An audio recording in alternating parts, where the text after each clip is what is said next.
This is Optimal Health Daily, episode 201, The Value of Confidence, by Steve Pavlina of stevepavlina.com, and I'm your host, Dr. Neil Malik.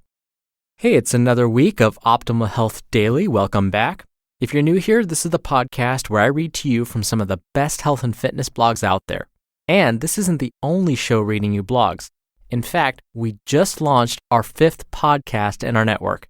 It's called Optimal Living Daily Relationships, and features our first female host, Jocelyn, who happens to be the wife of Lee, who's the host of Optimal Startup Daily. She's reading from many of the same authors that you hear on this show, like Leo Babauta of Zen Habits, Good Life Zen, and Steve Pavlina, who I'm actually reading from today. So make sure you search for and subscribe to Optimal Living Daily Relationships wherever you're hearing this show to give that podcast some support too. And now, let's hear from Steve Pavlina on confidence building and start optimizing your life. The Value of Confidence by Steve Pavlina of stevepavlina.com. Last night, I gave a speech called The Value of Confidence, which was about how to mentally put yourself into a state of confidence, feeling certain of success even when your knowledge suggests you should expect to fail. Delivering a speech like this puts an extra burden on the speaker, since it must be done with absolute confidence and certainty. Otherwise, the audience will easily detect the incongruency. Even if you're extremely skilled and talented, a lack of self-confidence can prevent you from performing at your best in pressure situations. For example, if you work in sales, it's one thing to read a book and learn and understand some new sales techniques, but it's a very different challenge to actually go out and apply those techniques when face-to-face with a prospect. The major limiting factor often isn't a lack of knowledge or practice, but rather the limiting belief that you can't expect to perform well the first few times, a self-fulfilling prophecy. Public speaking is a great example. Many people have the knowledge and skill to write a speech that an audience would enjoy, and when practiced in private, they may even do a decent job. But put them in front of an audience, or even just suggest the idea, and they quickly succumb to feelings of self-doubt and worry. However, if you take such people to a stage hypnosis show and they're hypnotized, they'll get up on stage and perform wonderfully with no fear at all, even with no rehearsal or prepared material. Being under hypnosis doesn't magically bestow any new skills, but it can put people into a state where they have full and unrestricted access to their best internal resources. What new endeavors might you be able to take on if you were hypnotized to believe with absolute certainty that you would succeed at them? You may currently believe that confidence is the result of a history of success. While a history of success can certainly increase your confidence, you don't actually need that history to feel confident. Confidence is a feeling of certainty, a natural inner resource that can be summoned whenever you want it. The key to feeling confident lies in a quote from Albert Einstein.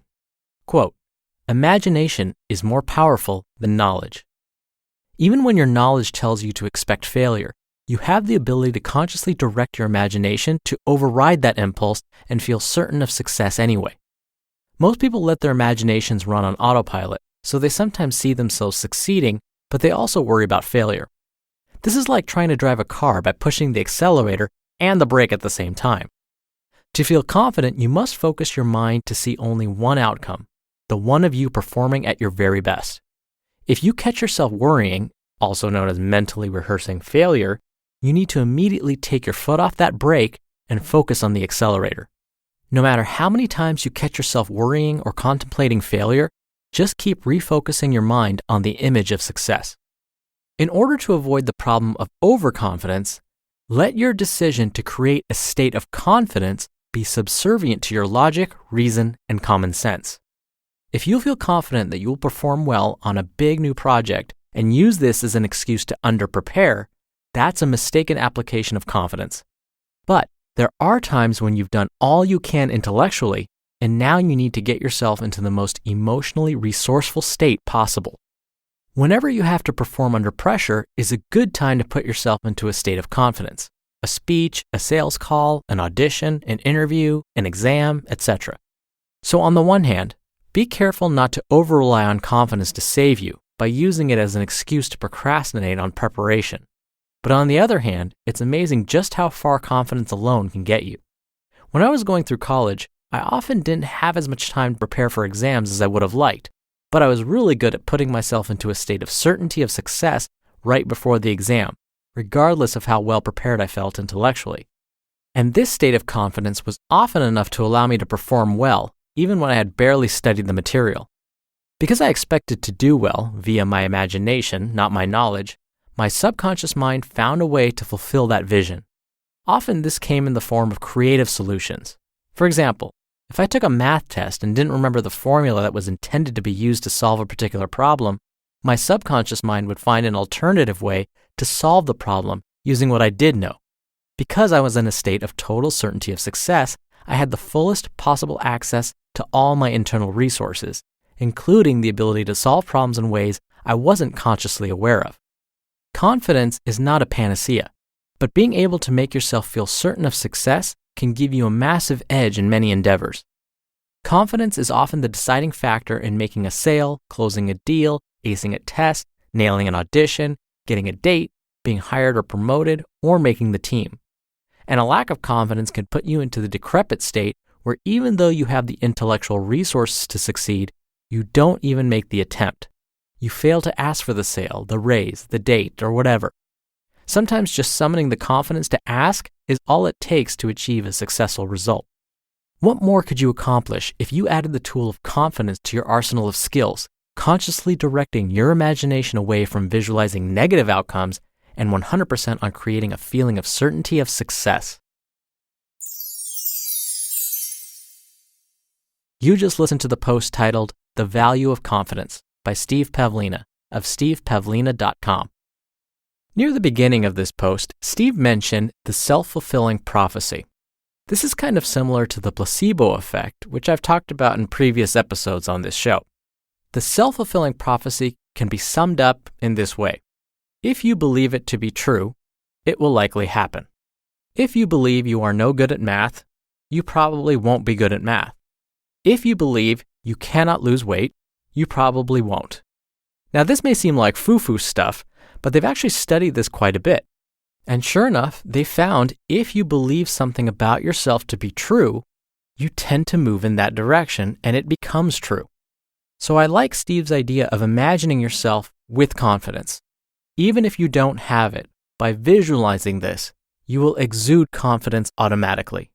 And you know how we've talked about standing upright and standing straight on this show? They've actually discovered that when you force yourself to stand up straight with your head up, it automatically secretes these hormones that make you feel more confident. So even if you don't believe it on the inside, make sure that your outside represents you as a very confident individual. Then, through the use of the self-fulfilling prophecy, you will become confident. Now, before I go, like I mentioned at the top of the show, we just launched a 5th podcast in our network of Reading You blogs. It just launched today and we're super excited. It's called Optimal Living Daily Relationships and covers everything to have more meaningful relationships in your life, from dating to parenting and everything in between. The host is Jocelyn and she reads from many of the same authors you hear on this show. We'd love it if you could show some support for her.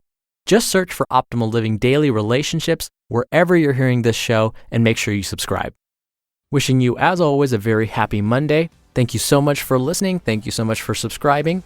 I'll see you tomorrow with a post from Ben Greenfield, where your optimal life awaits. Hello, Life Optimizer. This is Justin Malik, creator and producer of this show and Optimal Living Daily, the brother podcast of this one. Literally, I'm Dr. Neil's brother.